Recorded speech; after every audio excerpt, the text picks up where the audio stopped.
I don't know if you have the audio, Sam, but Joe Budden's State of the Culture, Remy Ma, and a couple two other co-hosts. I apologize, I don't know their name. I'm not trying to be disrespectful, but you know, it's a clip that's circulating around where, you know, Remy Ma is pretty much calling Joe Budden's a PUSSY because he didn't respond with the diss song to Eminem. So Sam, man, if you got that clip, man, we'll let the people play and elaborate on that. I heard that bullshit, I'm sure.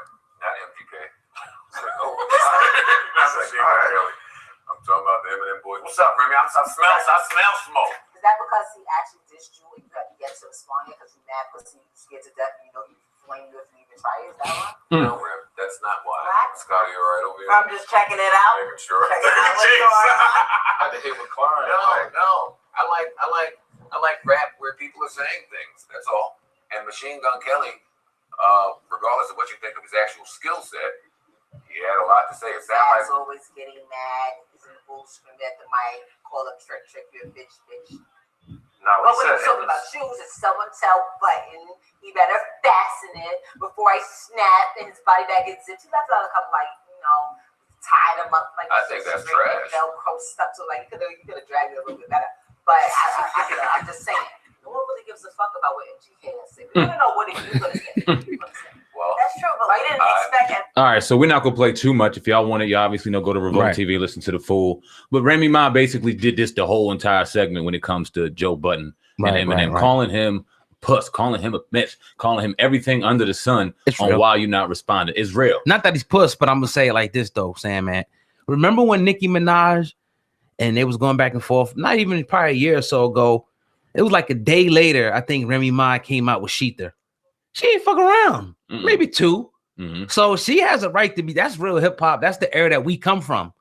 Where people is like, it's like this shit we getting in the booth. It was rappers would go face to, you know, head to head back in the day. Freeway, Cassidy, you know, Jay-Z, even DMX. That's an infamous battle that's been all over. So it's just like, get in the booth, Joe.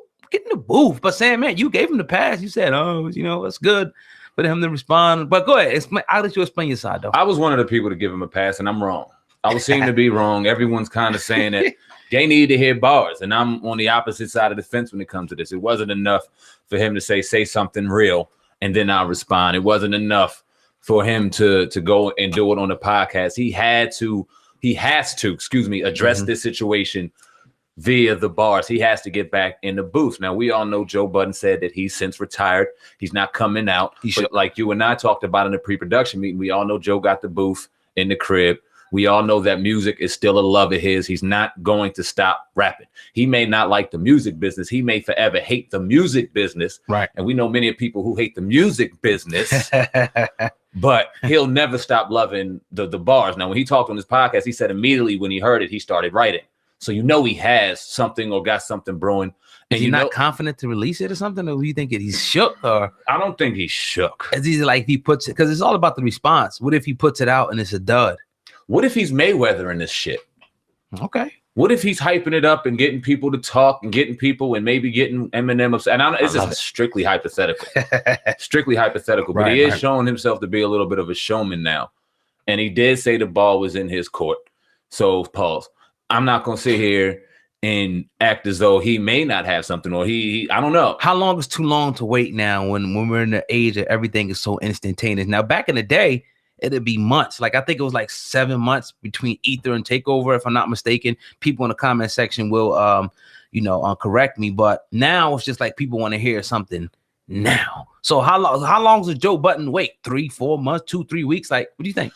Well, if Eminem does respond like you were talking about prior to us getting into this segment, if he does go on Shade 4-5 Sway and respond to MGK, I think that now that he's getting kind of proactive in this, Joe has to come back within the next week.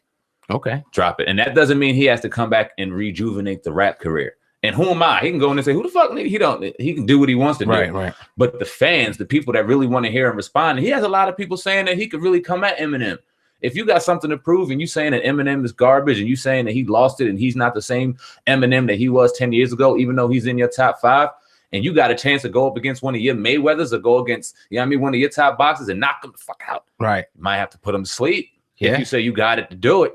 Yeah. And we would love to hear it. You know what I mean? So you saying more so that Joe Budden is just waiting for the opportune time to drop the hammer on Eminem? It's not too far fetched. I don't know. Okay. I'm speculating. Who are we? We just, we called a couple things here on the Uncensored Truth podcast, but who are we? Definitely. That's just one of our speculations. It's out there in the air. So if it does go down like that, you heard it here first. Let me transition a little bit into the state of the culture itself, because we talked about Revolt TV. We talked about how they needed just a change at Revolt TV, the major conglomerate that it is, the competition that it could be.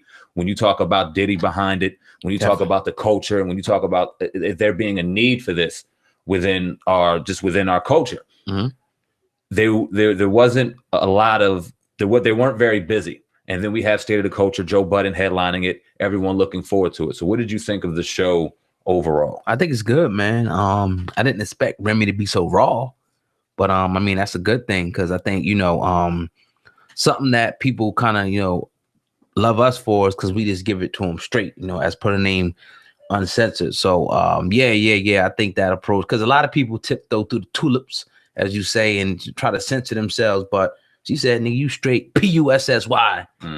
We want to hear, and I think that's a consensus. Like I said, on my channel, looking through the comment section, I seen a lot of people saying that they wanted to hear straight bars, like with the Cardi Nicki thing, bars.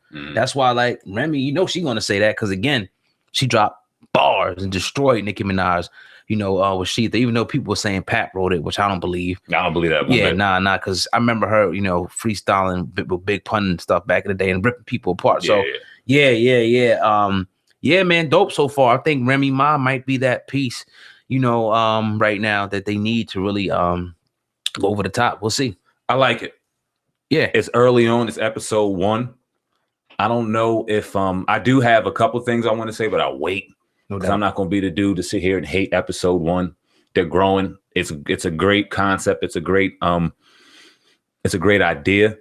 Let's see where it goes. Now, when I first honestly heard the idea, I thought you'll have Remy on one side, Joe on the other side, kind of going head to head, like your sports talk, but culture talk. Maybe have a guest in the middle so often where they could kind of get on the hot seat and do their thing. But then they introduced us to Scotty Beam and Jinx, 2 very talented people, 2 people that, spoke well and did their thing. All right. But we talked about it in the pre-production meeting. We'll let it go on a little bit before we get into our real, But let's talk episode 7 or 8 before we give our true opinion on what we got going on. Let it grow. Let us see what happens. Yeah. Before we get into it deeper. But yeah, it's looking good so far. Yeah, man. But you're listening to the Uncensored Truth podcast with your brother, Old God and Sam, man. We're going all the way in today. We want to encourage everybody listening to please go ahead and hit the like button and make sure that you share this video. Sam Ant, what else do we have on a ticker today that the wanted to talk about real quick, and my bad to cut you off.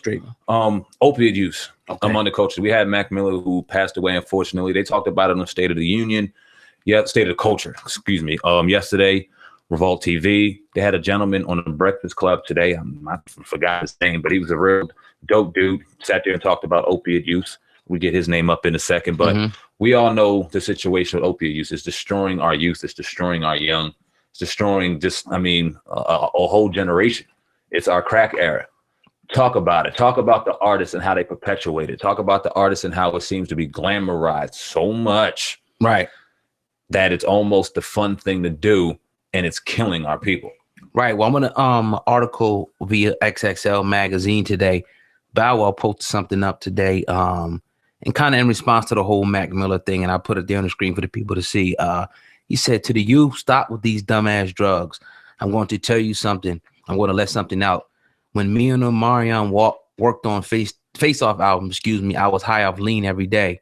When you saw me on BET go off on Touré, I was high off lean. My attitude and everything changed. Then he goes on, to pretty much say one day he woke up in the hospital, and doctors or whoever is in the hospital pretty much let him know that he was suffering from withdrawals, and he goes on to say it was the worst pain of his life. So now he's pretty much going on to say that it's not cool. He's putting a message out there to tell the kids to and I quote, drug free is the way to be, which is dope. Have to somebody who went through the as Bow Wow did, coming out on the other end now, promoting in front of his people. Because we were just talking about in the car, when these celebrities post videos, tweets, or whatever, you got within minutes, millions, sometimes tens of millions, depending on who you are.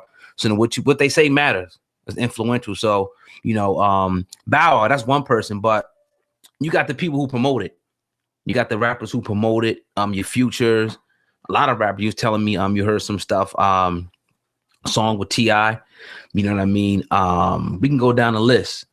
But it's to the point where, you know, once you put yourself behind it, like Boot Gang, another rapper who popped like 10 pills one time, and, you know, almost tried. He do all types of crazy stuff on, you know, on the internet and whatnot. But it's just like kids are watching this.